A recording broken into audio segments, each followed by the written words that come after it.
Hello, everyone. This is Rick, and welcome to Astral Club.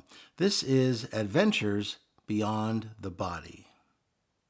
Before we get into it, just want to mention Patreon. If you'd like to support Astral Club on Patreon, you can certainly do so.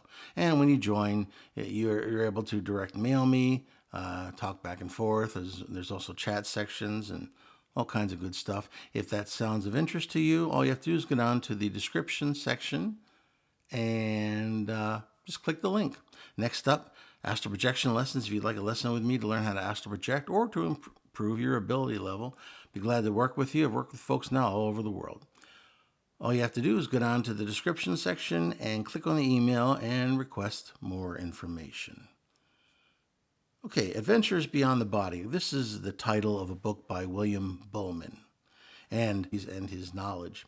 And I recommend, if you don't have the book, go ahead and get on Amazon. It's about $12, and you can go ahead and buy that and read it.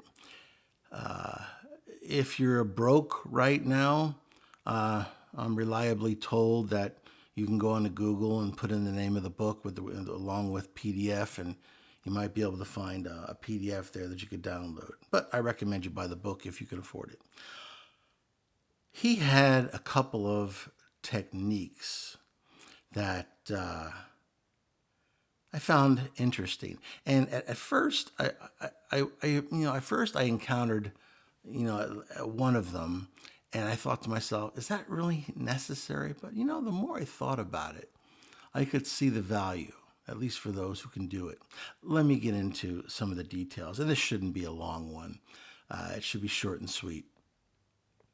The first technique that he recommended, and I've done this myself quite a bit, and it's very effective, especially for folks who fall asleep very quickly and sink very deeply very quickly. When that happens, it's very difficult to get control over your consciousness, because ideally the way astral projection works is as your body falls asleep and becomes heavy, your mind or subconscious will rise. And if you can control the point at which they meet, you can, of course, transfer information over, but you can also initiate an astral projection at that meeting point. However, if you fall asleep very quickly and sink very deeply, you're going to miss it all the time, and you're just going to sink right into deep sleep. So Buhlman was aware of this, and he developed this particular technique to get around it. What you want to do is when you go to sleep, set an alarm. Obviously, if you've got a companion there, they might not be so happy about this technique. But hey, all I can do is tell you what it is. You set it for, say, 6 hours to go off in 6 hours. What happens then is you fall asleep and you get your rest for those 6 hours. You then, when the alarm goes off, get up, go to the bathroom, empty out your bladder, because a full bladder is the enemy of astral projection. Nothing's going to pull you back to your body fast enough or faster than a full bladder will. You then maybe have a drink of water or something, whatever. You just don't want your body hungry or thirsty for things. And then you get back into bed.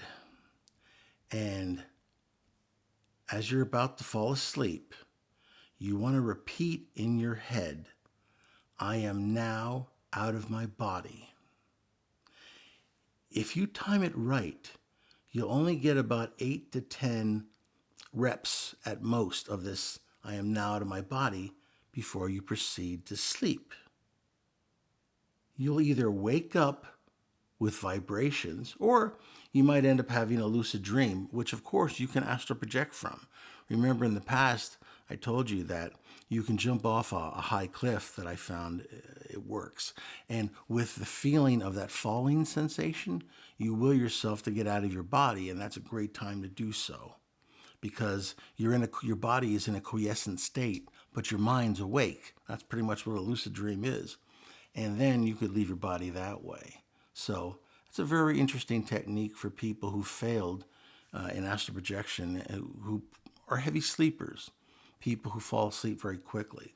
So give that a shot, and it might work for you. I know I've experimented with it over the years, and it certainly worked for me as well. Next up, and this was something that I initially kind of rejected, thinking that I don't know that this is necessary. He recommended that you have a sleep room, i.e., your bedroom, and another room where you astral project. Now, not everyone's going to have a luxury like this. And at first, when I read it, I thought to myself, this is ridiculous. Why would you need to do that? But then I thought about some of my psychological training over the years, operant conditioning, things like that. What he's doing here, what he's recommending is dividing up the responsibilities on a conscious and subconscious level. In other words, your sleep room is for sleep, whereas another room is for astral projections. If you do that long enough, you just might succeed in educating your subconscious mind that when you're lying in your bedroom, i.e. the sleep room, that's the time to sleep. However, when you're in the other room, that's the time to project. And the more I thought about it, the more I thought, well, if you have the luxury of doing that, it can be quite effective. I remember years ago when I encountered this method, I did try it out, and at that point in time, I was doing lessons at home in my office. And I had a huge, what was called a sleigh bed that we got at an antique store. And it allowed people to lie down when I was giving them my astral projection lessons. Back in those days, this was before the internet and computers. So people had to drive to my home hundreds of miles in order to come for lessons. Now it's all on Zoom. So, you can talk to somebody from Australia one day and then another person from the UK in the next. That's wonderful. But it was interesting because I would occasionally take naps on this sleigh bed, and I noticed, the more I thought about it, that I would project from that area more often than I would my bedroom.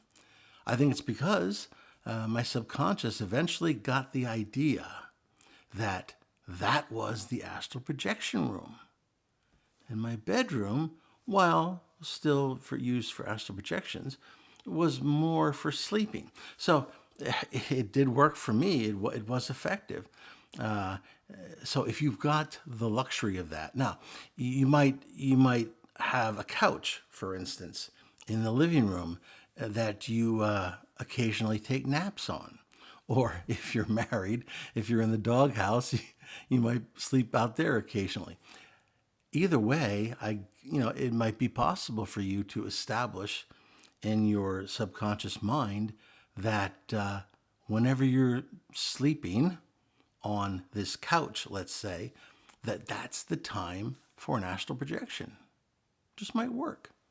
At the same time, you're probably not going to be as deeply asleep on a couch as you might in your bedroom. So that's another reason why that just might work. Because remember, deep sleep is the enemy of astral projection. It's great for rejuvenation, but it's bad for astral projection. So perhaps you might want to try some of these techniques by William Buhlman, and maybe you want to get his book, Adventures Beyond the Body.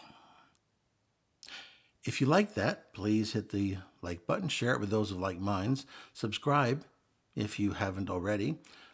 Comments and questions. Have you ever read his book before? Did you like it? What do you think about these techniques? Have you ever used them? Do you think they worked for you, or do you think they might work for you? Do you have any ideas how perhaps to mold these techniques to an even more effective method to promote astral projection? Either way, I'd like to hear from you. And at any rate, this is Rick and I will see you on the astral plane.